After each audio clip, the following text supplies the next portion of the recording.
All right, hey guys. Not here today, so we are going through and beginning chapter 7, regardless.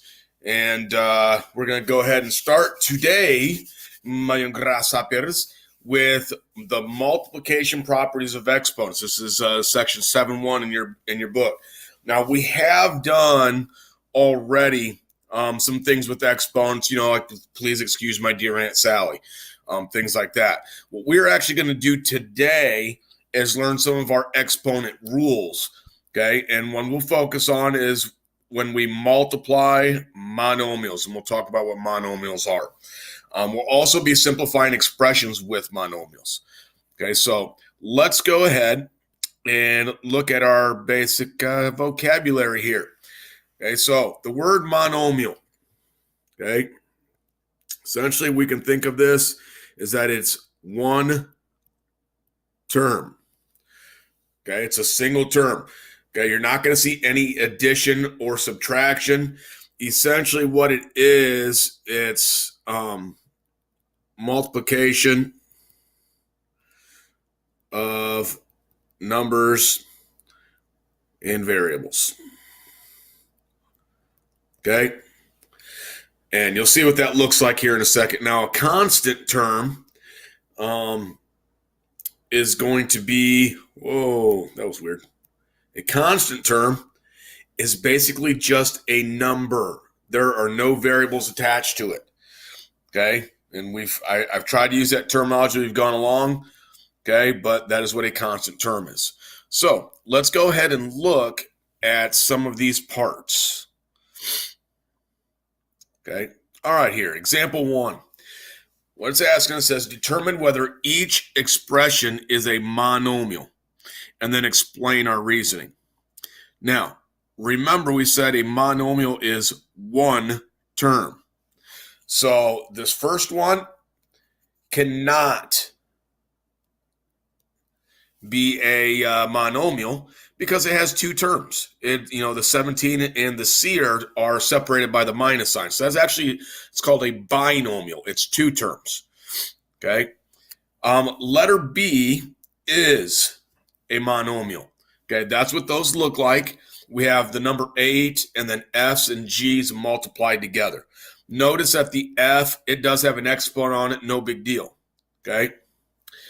Letter C is also a monomial.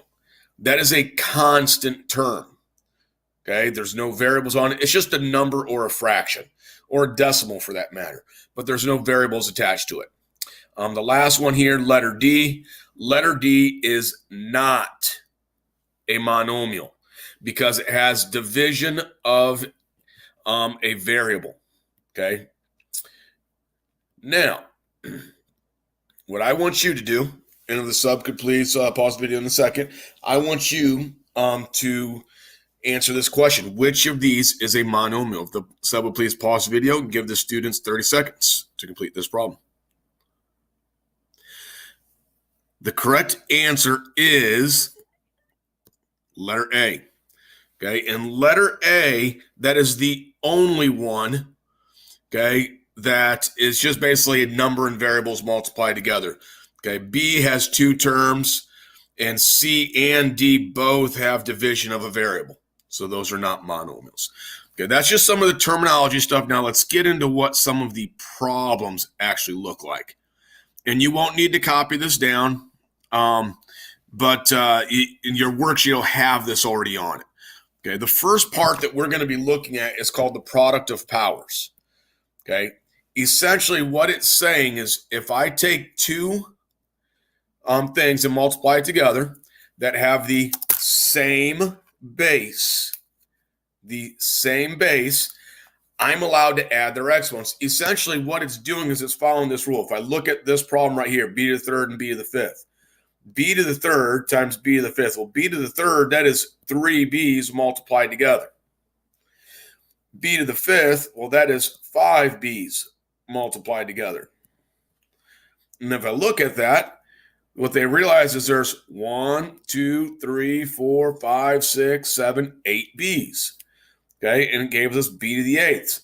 So that led to the realization that all I really have to do is add those two exponents. Okay. Now, it doesn't matter whether the base value is a variable or whether it is a number, but it's got to be the exact same base. Okay, it's got to be the exact same base. So let's go ahead and look at this problem together. Okay, we have r to the fourth times negative 12r to the seventh. Now, one of the first things that I would do is we're going to kind of organize our information. Okay, so my numbers, well, that's a 1, and I'm multiplying that with a negative 12. Okay, now with my r's, I have r to the fourth multiplied to r to the seventh. And when I organize it, it kind of cleans up the problem for me. Now I just need to take care of them individually. 1 times negative 12 is negative 12. Okay, don't forget, when the bases are numbers, they're just numbers. We didn't change that rule. Now, for r to the fourth times r to the seventh, we are going to add those exponents. So 4 plus 7 is 11. And that would be my answer. Let's look at another example here. We have 6cd to the fifth power times 5c to the fifth d squared. Again, one of the first things I'm going to do is I'm going to organize it. Okay, it's just multiplication. So I have my 6 and my 5. Then I'm going to multiply together. Now my c's, I have c, and this is where a lot of people mess up on.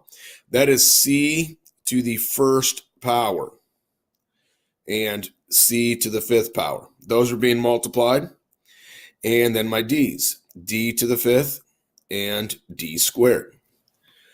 Okay, so let's take care of it. Now, bases that are numbers, 6 times 5, that's just 30. My c's, we are going to add the exponents. 1 plus 5 is 6. And I highly recommend doing this as we go through these. The d's, that would be 5 plus 2. And 5 plus 2 is 7. And that would be my answer. It would be that monomial. Okay. Now I'm going to have you try a couple here. So if the sub would please pause the video and give the students 1 minute to complete this problem.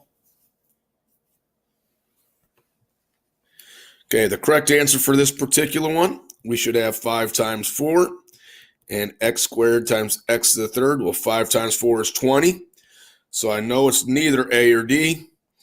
And I need to add the exponents when I multiply. 2 plus 3 is 5. So it is letter B. Letter B as in boy. So would please pause the video and give the students 1 minute to complete this problem. All right, let's organize. I would have 3 times negative 2. And then I'd also have x to the first times x squared and y squared times y to the third. Those are the things that are going together. Now, 3 times negative 2 is negative 6. So I know I can get rid of A and C. For the x, okay, we have 1 plus 2. Well, that'd be x to the third. And now I already know it has to be letter D because that's the only one that has a negative 6x to the third. Y to the fifth would be the end of that. All right. Now,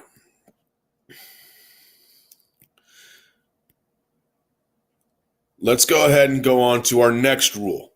Okay. Our next rule is called it's power of a power. Okay.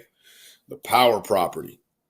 Now, again, what they realized is if we had a problem like this, b to the third raised to the fifth, what they, by rule, that means we have, 5 of these b to the third. So they had 1 of them, 2 of them, 3 of them, 4 of them, 5 of them. And we already have our rule here. Oops, sorry about that. A rule here for multiplication. So when we're multiplying these, that means we get to add all these up. Well, that would be 1, 2, 3, 4, 5 threes all added together. Okay? And that's what we were just doing in that previous problem. And what they realized is that to get our answer, they could use a quick shortcut. Okay, so for the power property, we're going to be multiplying the exponents. Okay, just 3 times 5, that gives us 15. So it's b to the 15th. Okay, let's look at how a few of these examples look. So here's the first one. We have 2 to the third raised to the third, and then that whole thing raised to the second. Now, if I'm following order of operations, I should work with the inside parentheses first. So 2 to the third raised to the third, I would be going 3 times 3. Well, 3 times 3 is 9. When I have 2 to the ninth, that's what this inside the brackets gets me, squared, and I have the power property again, power of a power. I'm going to multiply those two. So 9 times 2 is 18. So I'd have 2 to the 18th power. Ooh, Lord. Now, if I did answer that all the way, I would give me 262,144. Okay. Now, you won't always get giant numbers like that, but in order for it to be simplified, you would have to take care of that. Okay. Okay. If the sub would please pause the video and give the students 1 minute to complete this problem. Okay. For this one, inside part first, I have the power property, so I'm going to multiply. So 2 times 2 is 4. Notice I didn't change the base. I have my brackets now. And again, this is power of a power. I multiply 4 times 3. That would be 12. And these are all written as base 4s, so I know the answer is C. Now, the last part that we have is then using that rule within some of these bigger problems. Okay, so this is going to be the power property, but just a little bit bigger, and I'll show you how that works. Okay, so first, let's look at this as a geometry problem. Okay, so it says the volume of a cube with side length 5xyz. Find the volume of a cube. Well, it does give me here then the formula for volume of a cube would be s to the third power. Well, this is my side length. So let's substitute that in. I would have the problem 5xyz all raised to the third power. Now, with power of a power, power of a product, each of these exponents in here is going to get multiplied by that 3.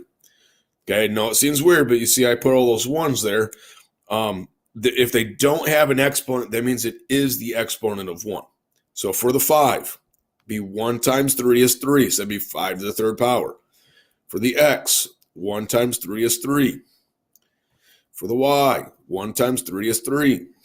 For the z, 1 times 3 is 3. And the only thing I would have left to take care of is to go ahead and figure out what 5 to the third power is. And that is 125.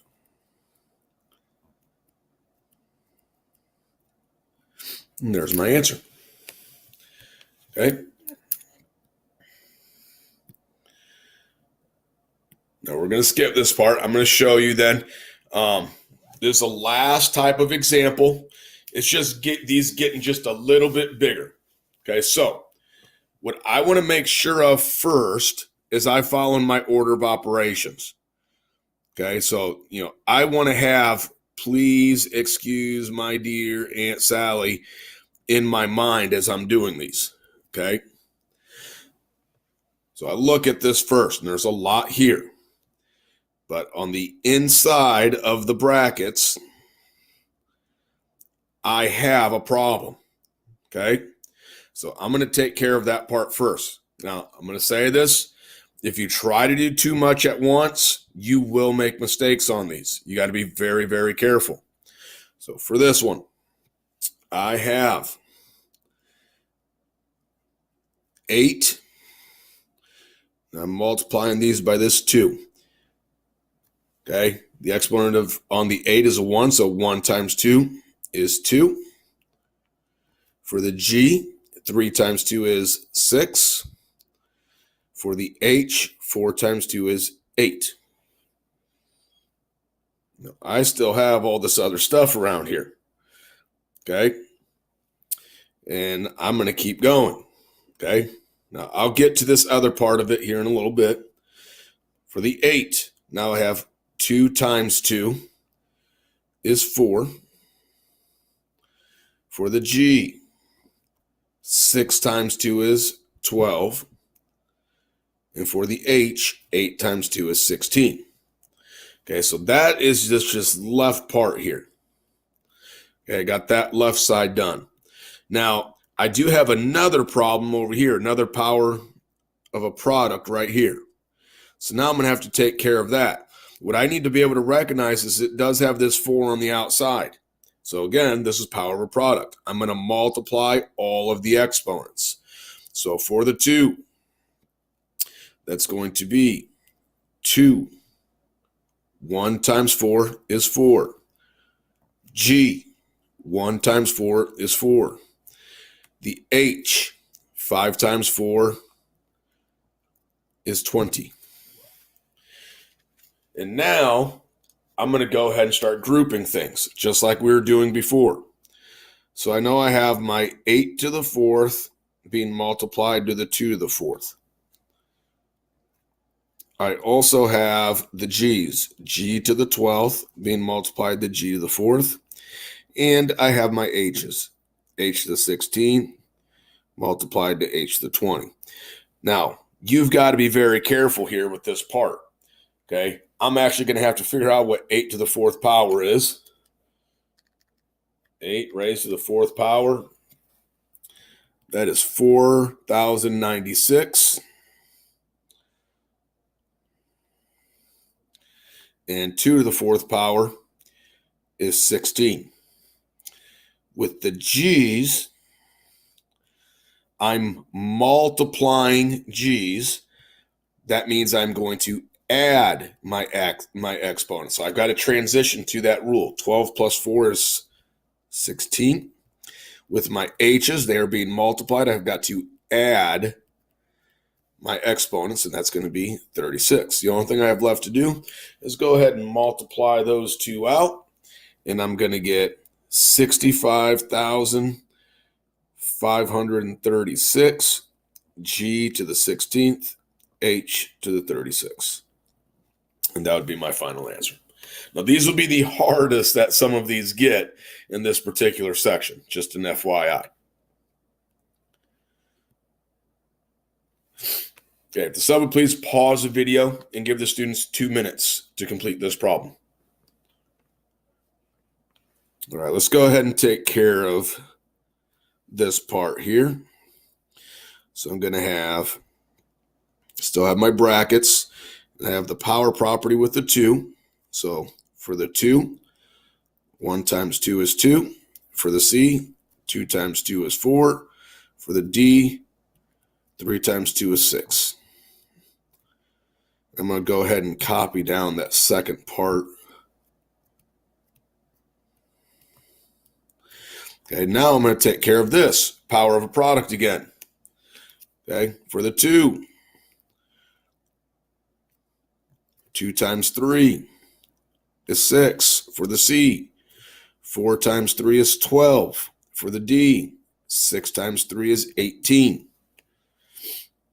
I'm on to this one. Okay, I have power of a product again. For the 3, remember it's 3 the first. I have 1 times 3 is 3. For the C, 5 times 3 is 15. And for the D, 2 times 3 is 6. Now let's organize our stuff together. So I have 2 to the 6 times 3 to the third. For the C, I have C to the 12th times C to the 15th. And for the D's, D to the 18th times D to the 6th. Now, I've got to be very careful doing that part. Okay? Down here, 2 to the 6th power is 64. And 3 to the third power is 27. So I know I'm going to be multiplying those two things together still. 64 times 27. The C's are multiplied. Remember, that means I add those exponents. 12 plus 15 is 27. The D's are multiplied. So I'm going to add their exponents. 18 plus 6 is 24. Now I just have to multiply that out. 64 times, I divide, times 27. And I would have 1,728, C to the 27th, D to the 24th. Now, for your practice that you're going to be getting, okay, and I'm just going to use this slide here, you're going to see at the top of each page, there's a couple example problems, and then you're going to have your work, okay? If you need to refer back to the video to find an example that is similar, okay, I am posting this video to your Google Classroom, okay? So the expectation when I get back to school on Monday, we are going to be going over this practice, okay? So you need to be working on it, all right? So if the sub would please go ahead and pass out the practice worksheet. Did leave some answers, some answer keys there. So you can either have them check with you, or if you want to tape them up on some of the walls, that is fine. That is up to you. Yeah, make sure you guys are checking your answers as you go, okay? Have a great weekend, and we will see you on Monday.